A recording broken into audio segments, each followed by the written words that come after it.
Hello student, आज हम बात करने वाले हैं हमारी फ्लेमिंगो बुक के 4th लेसन की, जिसका नाम है the rat trap. The rat trap, ठीक है। जैसा कि हम सभी जानते हैं, आपको यहाँ इसमें पिक्चर में दिख रहा है, रैट ट्रैप होता है एक चूहे का पिंजरा।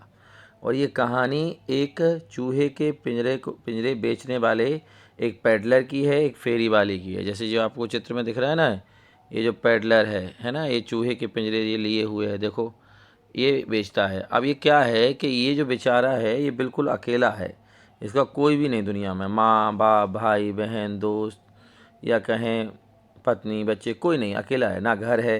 तो ये क्या करता है, बैगिंग करता है, भीख मांगता है।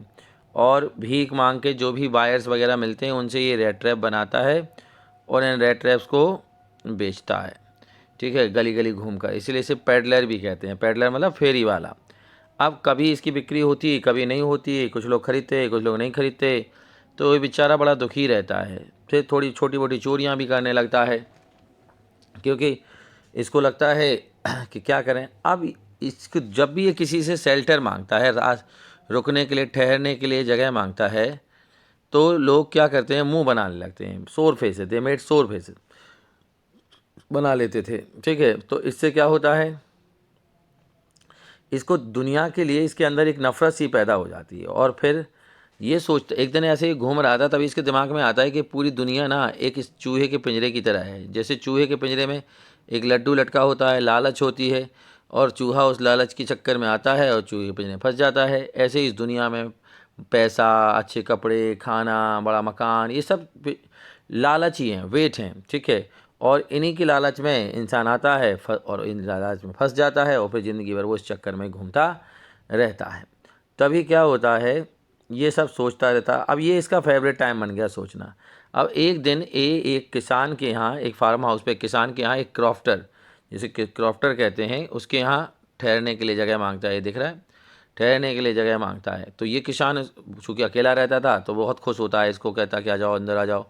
ये उसके अंदर चला जाता है। रात को वो इसके साथ, इसको खाना खिचड़ी खिलाता है, इसको सिलम पिलाता है, इसके साथ पत्ते खेलता है, और इसको ये बताता है कि मेरा जो काम है ना, वो मेरी गाय के दूध को बेचकर चलता है, और कल ही मुझे 30 क्रोनोर, क्रोनोर एक करेंसी है, तो 30 क्रोनोर 30 रुपये मुझे कल ही मैंने कमाए। तो ये ऐसे कहता है कि इसको विश्वास नहीं होता इसकी बात पे।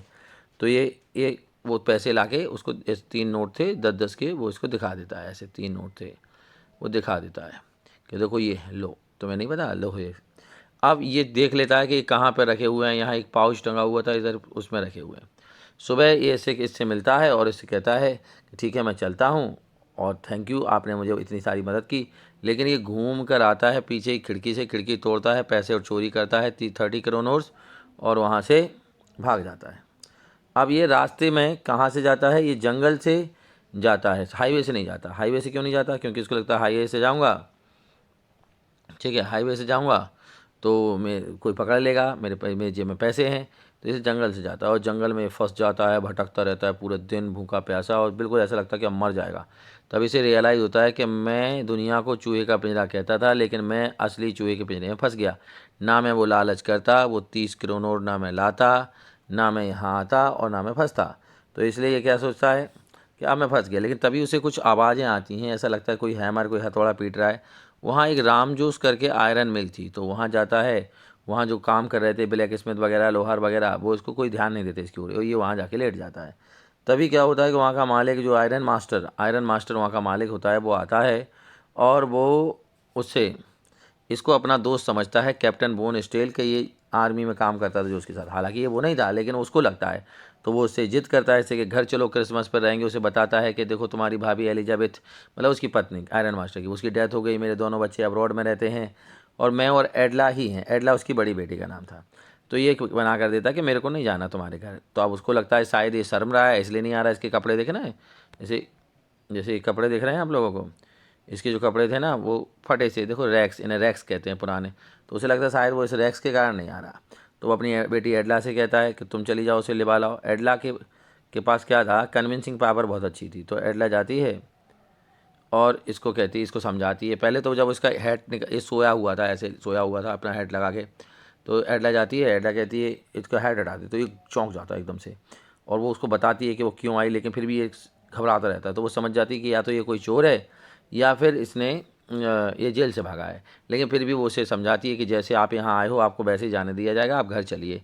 तो ये इसके साथ चला जाता है। अब सुबह जब ये इसके अच्छे से साफ़ हो गए, नहा के, दाढ़ी वाड़ी बना के बढ़िया उसके सामने आता है नाश्ता करने के लिए, तो आयरन मास्टर से पहचान लेता कि ये उसका दोस्त नहीं है। तो इससे कहता है कि मैं तुम्हें पुलिस के हवाले कर दूंगा, तुमने सच क्यों नहीं बताया। हालांकि गलती आयरन मास्टर की थी, ये तो मना कर रहा था जाने के लिए। लेकिन तो ये कहता है कि देखो आप मेरे पुराने, अगर आपने मुझे ये नए कपड़े दिए हैं आप ये वापस ले लो और मैं तो यहाँ से चला जाऊँगा।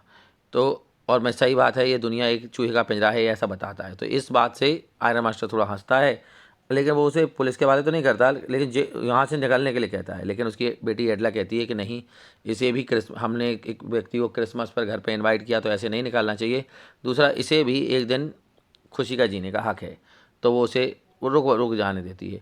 फिर वो उसे एक सूट देती है और उससे कहती है कि अगला क्रिसमस यहीं मनाना। तो ये इतनी इसकी इतनी अच्छाई देख के ये भी बदल जाता है। अब सुबह सुबह एडला और उसका फादर बाहर चर्च जाते हैं और वहाँ उनको पता चलता है कि एक शहर में कोई चोरी हो गई। वो किसान के यहाँ चोरी करके आए थे, तो उसको लगता है यही वो चोर है, अब वो देखो घर पे कुछ चोरी करके ले जाएगा। तो उसके फादर एडला को कहता है देखो मैं तो उसे निकाल रहा था, तुमने नहीं निकालने दिया, अब वो चोरी करके ले जाएगा। तो एडला और वो दोनों घर आते हैं, नौकर से पूछते हैं कि क्यों, वो कहाँ है। तो नौकर कहता है वो तो चला गया। तो वो पूछता है कुछ लेके गया। तो वो कहता है कुछ लेके नहीं गया, कुछ रख के गए। और जब एडला आती है तो क्या देखती है कि वो 30 रुपये जो उसने 30 क्रोनोस जो चोरी करे थे वो भी थे, एक लेटर था और एक चूहे का पिंजरा था। ये उसको गिफ्ट के रूप में रख गया और उस लेटर में उसने कहा था कि अब मैं सुधर जाऊंगा। तो इस तरीके से एडला बहुत खुश होती है क्योंकि उसकी वजह से एक इंसान सुधर गया। अब इस कहानी से हम लोग क्या सीखते हैं? इस कहानी से हमको सीखने को मिलता है कि हर इंसान जो है उसके अंदर अच्छा ही है। अगर आप उसको अच्छे से ट्रीट करोगे तो वो अच्छा ही निकल के आएगी। जैसे दुनिया इसको बुरी तरीके से ट्रीट करती थी तो इसलिए ये दुनिया के लिए बुरा हो गया, चोरी करने लगा और ये दुनिया को ये चूहे का पिंजरा समझता था। लेकिन जब एडला ने इसके साथ अच्छा बिहेव किया, एडला ने इसके साथ बहुत अच्छा बिहेव किया, तो फिर इसकी भी अच्छाई सामने आई। इसने वो सारी बुरी हरकत आदतें छोड़ दी और वो चोरी के पैसे भी लौटा के चला गया। ठीक है, तो इस तरीके से कहानी थी। इसमें कहीं इसको पैडलर कहते हैं, कहीं वैगाबॉन्ड कहते हैं, कहीं ट्रैम्प कहते हैं। सबका मतलब, पैडलर का मतलब फेरी वाला, वैगाबॉन्ड का मतलब आवारा, ट्रैम्प का मतलब भी होता है जो दर दर भटकने वाला। तो इस तरीके से ये कहानी है और इस कहानी में हम लोग कहीं ना कहीं इससे सिंपैथी भी रखते हैं। क्यों सिंपैथी रखते हैं? क्योंकि ये बेचारा बहुत परेशान था।